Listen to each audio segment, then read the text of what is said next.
नमस्कार सभी को। मेरा नाम पीयूष है और आज मैं आप सभी के समक्ष अपने कुछ विचार प्रकट करने आया हूँ, अपनी कुछ प्रस्तुति आप सबके सामने प्रस्तुत करने आया हूँ। मेरी जिंदगी में सबसे प्रिय मेरा बड़ा भाई था, जो अब मेरे साथ नहीं है। तो मैंने जब उसको खोया था तब वो आखिरी बार मैं उसको हॉस्पिटल में देखने गया था और उसने हॉस्पिटल में मैं थोड़ा लेट पहुंचा। तो जब मैं उसके पास गया तो वो हंस रहा था, मतलब उसको पता था कि उसका समय खत्म हो चुका है। तो जैसे ही मैं दरवाजा खोलता हूँ हॉस्पिटल का, वो वहां पे लेटा हुआ है बिस्तर पे और वो हंसते हुए मुझे कहता है कि भाई अब देर हो गई। तो मेरी कविता का शीर्षक है उसने हंसते हुए कहा देर हो गई। उसने हंसते हुए कहा देर हो गई। याद है मुझे उसकी बातें जो अधूरी रह गई, वो सपने जो सिर्फ मेरे लिए देखे थे। याद है उसका हंसना, वो चुप चुप कर रोना और वो डर जो उसने मेरे सामने कभी ना दिखाया कि कहीं ये बेचारा कमजोर ना पड़ जाए। और मैं इस छोटी सी जिंदगी के सबसे अपने को खो बैठा था। अब वो नहीं है, उसकी सिर्फ यादें हैं मेरे साथ। उसके एक छोटा सा स्वेटर, डायरी के कुछ पन्ने और सिर्फ सन्नाटा उसके अधूरेपन का, उसके हमसे बिछड़े स्वर का, उसके हमसे बिछड़े तन का। और मैं अब भी उसको बहुत याद करता हूँ। तो अगर वो शायद होता तो कभी ना होता, अगर वो शायद होता तो कभी ना होता। मैं अब भी उससे बात करता हूँ, कभी खुद से, कभी उसकी प्यारी स्कूटर से, कभी उड़ते कबूतर से, कभी प्यार से, कभी शक्तिमान से, कभी भगवान से और कभी दर्द भरी आवाज से। मैं उसको अभी भी बहुत याद करता हूँ। लोग कहते हैं कि एक बार छोड़ जाने वाला कभी फिर से दोबारा तुम्हारी जिंदगी में नहीं आता। और मैं ये सब जब सोचता हूँ ना तो मुझे अपने भाई के बारे में इतना सब कुछ याद आता है धीरे धीरे। तो माफ कर,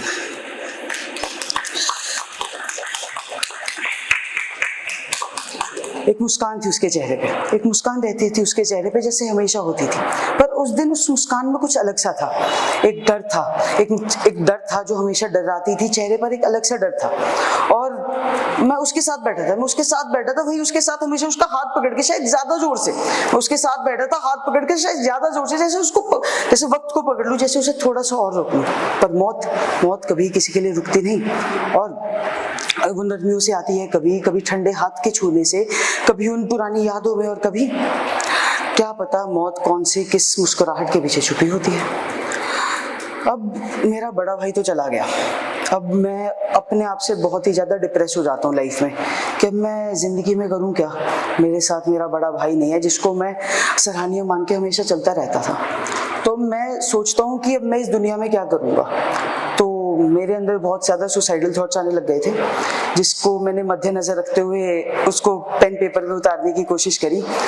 ये कविता लड़कों के लिए है कि हमारी जिंदगी में कितने ज्यादा हमारे ऊपर दबाव होते हैं जो हम किसी के साथ खुल के प्रकट नहीं कर पाते। तो इस कविता का शीर्षक है वो एक जिम्मेदार लड़का। कि वक्त बदल जाएगा, सबके जज्बात बदल जाएंगे। वक्त बदल जाएगा, सबके जज्बात बदल जाएंगे। धीरे धीरे सबके अंदर का इंसान भी बदल जाएगा। कंधों पे जब बोझ होगा, जिम्मेदारियों का जब शोर होगा, जब बाप का जूता बेटे के पैर में आने लग जाए, घर भी उस औलाद का हो जाए और माँ अपने मुंह से कुछ ना बताए, समझ जाना बेटा बड़ा हो गया। अब उसको काम की परवाह है, माँ बाप की चिंता है, बहन की शादी की फिक्र है, दोस्त सब जिंदगी में अच्छा कर रहे, इसका अलग तनाव है। ये मेरी नहीं, हर लड़के की जिंदगी का उतार चढ़ाव है। वो कभी किसी से कुछ कह नहीं पाया। अब मैं अपने बारे में बात कर रहा हूँ, अभी तो मैंने लड़कों की थोड़ी सी बात करी। अब मैं अपने एक्सपीरियंसेस बताना चाहूंगा कि वो कभी किसी से कुछ कह नहीं पाया, जिम्मेदारी का बोझ सहन न कर पाया, खुद को जिसने हर कदम पर अकेले ही पाया, वो बेचारा जिंदगी कभी जी ही नहीं पाया।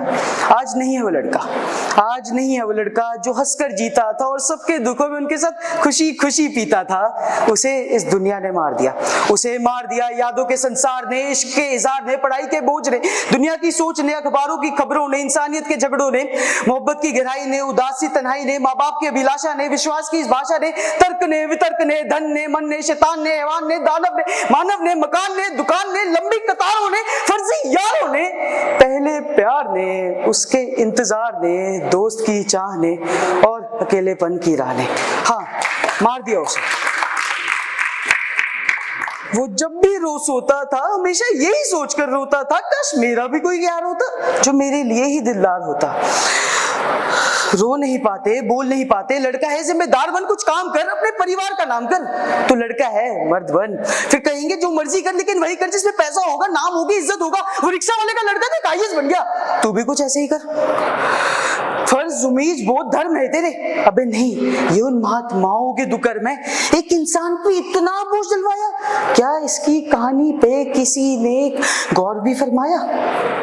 पर सोचता था हमेशा, काश कल कभी हो ही ना चांद ढल जाए, सुबह कभी हो ही ना मुर्गा कभी बाज ही ना मारे, आज ही कब्र बन जाए और भगवान को हो जाए प्यारे, आज ही कब्र बन जाए और भगवान को हो जाए।